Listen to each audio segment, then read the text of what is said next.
नमस्कार दोस्तों, हमारी आज की कहानी है पत्नी ने धोखेबाज पति को सिखाया सबक। एक गांव में राजेश नाम का व्यक्ति रहता था। राजेश व उसकी पत्नी गीता दोनों एक छोटे से मकान में रहते थे। वह एक ऑफिस में काम करता था। शादी को अभी 3 महीने हुए थे। राजेश अपनी पत्नी गीता से कम ही बात करता था। गीता ने कई बार पूछने की कोशिश की, लेकिन हर बार उसे राजेश कोई जवाब नहीं देकर वापस काम का बहाना बनाकर ऑफिस चला जाता और फिर ऑफिस से देर से आता था। राजेश हर दिन काम का बहाना बनाता और रोज घर देर से लौटता। ऐसा 5-6 महीने चला। राजेश को कुछ फर्क नहीं पड़ा, लेकिन उसमें आए बदलाव को गीता बेखूबी देख रही थी। रोज नए कपड़े पहनकर जाता। परफ्यूम की न जाने कितनी शीशियाँ अब जहाँ तहाँ फैली दिखाई पड़ती। कभी अपने आप बैठे बैठे मुस्कुराता तो कभी बिना बात गीता पर चिल्लाता। गीता से छुप छुप कर फ़ोन पर बात करता। गीता कई दिनों से अपने पति पर ध्यान दे रही थी, लेकिन गीता शहर से दूर गांव में अकेली हो गई थी। सिर्फ उसकी कंचन नाम की इकलौती सहेली थी और उसकी हमदर्द भी थी। एक दिन गीता ने उसे अपनी व्यथा बताई तो उसने गीता से वादा किया कि राजेश के ऑफिस जाते ही वह दोनों भी निकलेगी उसके पीछे। वह दिन भर पता करेगी मांजरा है क्या। कंचन ने यह बात अपने पति राहुल को बताई तो वह भी मदद के लिए तैयार हो गया और एक दिन दोनों को अपनी स्कूटी दे दी। अगले दिन दोनों सहेलियां राजेश के निकलते ही गीता और कंचन भी उसके पीछे निकली तो उन दोनों ने देखा कि कॉलेज के मुख्य द्वार पर एक गाड़ी पहले से ही उनका इंतजार कर रही थी। फिर उस गाड़ी में राजेश बैठ गया। जब गीता और कंचन उसी गाड़ी का पीछा करते हुए वह एक कॉफ़ी शॉप पर पहुंची, जहां एक लड़की के साथ राजेश अंदर दाखिल हुआ। साथ में गीता और कंचन भी पहुंची। कॉफ़ी शॉप में राजेश उस लड़की का हाथ पकड़कर बातें कर रहा था, लेकिन तभी उसकी नज़र अपनी पत्नी गीता पर पड़ी तो उसे देखकर राजेश को बहुत शर्म महसूस हो रही थी। कंचन ने उस लड़की को सारा सच बताया। राजेश ने उसे यह भी नहीं बताया था कि वह शादीशुदा है। उस लड़की ने राजेश को एक चमाट लगाया और बोली, तुम जैसे छलिया किस्म के लोग का इस समाज में बहिष्कार कर देना चाहिए। तुम अपनी बीवी को छोड़कर मेरे साथ प्रेम प्रसंग कर रहे हो पिछले 3 महीनों से। शर्म आनी चाहिए तुम्हें, कहकर वहाँ से चली गई। गीता चली जा चुकी थी अपने पति द्वारा। उसने आंसू भरी निगाहों से राजेश को देखा और फिर दोनों भी चली आई राजेश को छोड़कर। आज गीता को अबला नारी होने का एहसास उसे गोट रहा था। वह दूसरी बार हुआ था जब राजेश ने उसे धोखा दिया था। 7 महीने में 2 बार धोखा दे दिया था राजेश ने उसे।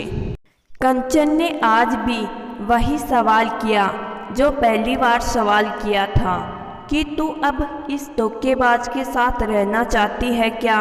नहीं गीता आंसू पोंछते हुए बोली।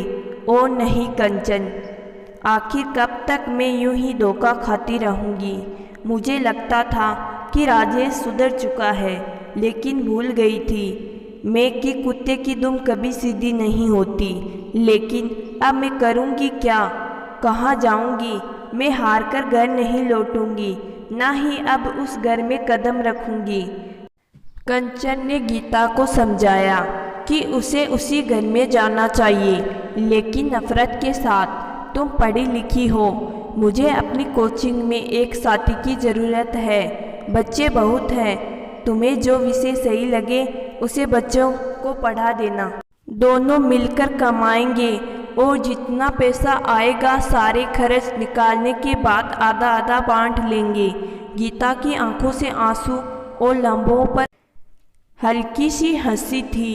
हाथ जोड़कर गीता ने कंचन का शुक्रिया अदा किया तो कंचन ने उसे गले लगा लिया।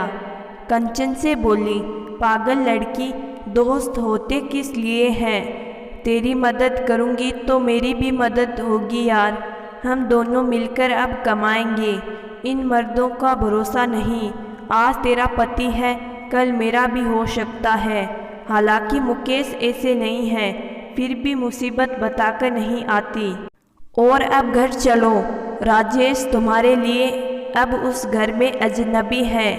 तुम्हें सारे मतलब तोड़ने हैं राजेश से। जब वो अकेला होगा तब उसे तुम्हारी अहमियत समझ आएगी। पिछली बार बहुत आसानी से तुमने उसे माफ़ कर दिया था। अब उसे घर में रहकर नफरत दिखाने का समय है। गीता भी राजी हो गई। उसने राजेश को सबक सिखाने की ठान ली। अब से राजेश जब भी घर में होता, गीता कोचिंग के नोट्स तैयार करने में व्यस्त रहती। अब उसे हॉल में एक अलग बिस्तर लगा रखा था। वहीं अपने काम करती और वहीं पर सोती। राजेश को ऑफिस से निकाल दिया। उस लड़की ने राजेश के बॉस से उसकी शिकायत की। काम पर ध्यान न देने और लापरवाही बरतने का खामियाजा राजेश को नौकरी से हाथ धोकर चुकाना पड़ा। रोज नई नौकरी की तलाश में राजेश भूखा निकलता, क्योंकि अब गीता नाश्ता नहीं बनाती थी। अपने लिए सुबह जल्दी उठकर टिफ़िन बनाना और पैक किया। ना वो खुद नाश्ता करती, ना ही सामने बैठे राजेश से पूछती। राजेश भी चुप रहता, कहता भी क्या, गलानी से जो भरा था। गीता के कोचिंग जाने के बाद वह अपने लिए खाना बनाने की कोशिश करता और कभी अध जला तो कभी अध कच्चा खाना तैयार करता। खाना खाते खाते उसकी आंखों से रोज आंसुओं की धारा फूट पड़ती। उसे अपनी गलती का एहसास होता, लेकिन अब वह लाचार था। 15 दिन ऐसे ही निकले। कोई उसे नौकरी नहीं दे रहा था, क्योंकि बीच में ही उसे नौकरी से निकाला था। ना तो उसके पास कागज़ थे नौकरी छोड़ने के। धीरे धीरे महीने भर निकल गया। घर का राशन भी खत्म हो चुका था। गीता को मनाने के लिए राजेश घर के महीने भर का राशन ले आया, लेकिन गीता पर फर्क नहीं पड़ा। वह अपने खाने का राशन खुद के कमाए पैसे से अलग लाई। महीने के आखिरी में 5000 रुपये राजेश को दिए। राजेश अचंभे में था। उसे पूछा, ये किस लिए? घर का किराया, पानी, गैस और बिजली का मेरा खर्चा, गीता ने कहा। राजेश की आंखों से आंसू की कुछ बूंदें उसकी शर्ट पर जा गिरी। यह देखकर गीता की भी पलकें भीग चुकी थी। खुद को संभालते हुए गीता मुड़ी तो राजेश ने हाथ थाम लिया। गीता ने हाथ छुड़ाने की कोशिश की तो कसकर गले लगा लिया। बहुत कोशिश की खुद को आज़ाद कराने की, लेकिन राजेश फूट फूट कर रोने लगा। गीता, इतने दिनों से राजेश की जो हालत थी वह गीता से छुपी नहीं थी। गीता हर रोज़ छोटी बड़ी हरकत पर नज़र टिकाई थी, लेकिन कभी अपनी भावना को जाहिर नहीं किया, और इसके लिए गीता बहुत शर्मिंदा भी थी। तो दूसरी ओर गीता की बेरुखी से राजेश को अपनी उस गलती का एहसास करवाया तो नौकरी से निकाल देने के दुख ने उसे खुद की नज़रों से गिरा दिया। साथ ही दूसरी नौकरी न मिलने की वजह से बची कुची सारी कसर पूरी कर दी। तब गीता बोली, यह मत समझना कि मैंने तुम्हें माफ़ कर दिया। मैं और धोखा नहीं खाऊंगी। कंचन दरवाजे पर खड़ी यह नज़ारा देख रही थी। कंचन जब राजेश के पास आई तो राजेश ने हाथ जोड़कर कंचन से गीता को वापस पाने की मांग की। कंचन को राजेश के अंदर बदलाव दिख रहा था। वह बोली, बेरोजगार हो तुम, नौकरी ढूंढो तब जाकर गीता को पाने की बात करना, और यदि उसकी आंखों में फिर से आंसू आए तो मुझसे कोई नहीं बचा पाएगा तुम्हें। राजेश ने कंचन से कहा, नौकरी कोई नहीं दे रहा मुझे।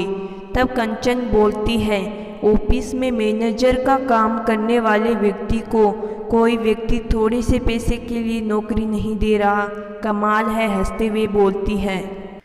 फिर कंचन ने राजेश को एक छोटी सी कंपनी में नौकरी दिला दी और कहती है, अगर एक दिन भी गीता ने उसकी शिकायत की तो आधी सैलरी काट ली जाएगी। जब गीता को यह पता चला तो वह कंचन से बात की तो कंचन ने कहा, पहली बार जब तुमने धोखा खाया था तब मैं राजेश को माफ़ करने के खिलाफ थी, लेकिन तुमने माफ़ किया उसे। अब दोबारा धोखा खाकर उसको उसकी गलती का एहसास करवाया। अब उसे एक मौका दे सकते हैं। उम्मीद है 2 महीने में अक्ल आ गई होगी। अब तुम भी उसे माफ़ कर दो। गीता ने राजेश को माफ़ कर दिया। तब कंचन कहती है, लेकिन अंधा विश्वास मत करना अब कभी किसी पर। तो दोस्तों, मैं आशा करती हूँ कि आज की कहानी आपको ज़रूर पसंद आई होगी। कहानी पसंद आई है तो कहानी को लाइक और चैनल को ज़रूर सब्सक्राइब करिएगा। धन्यवाद।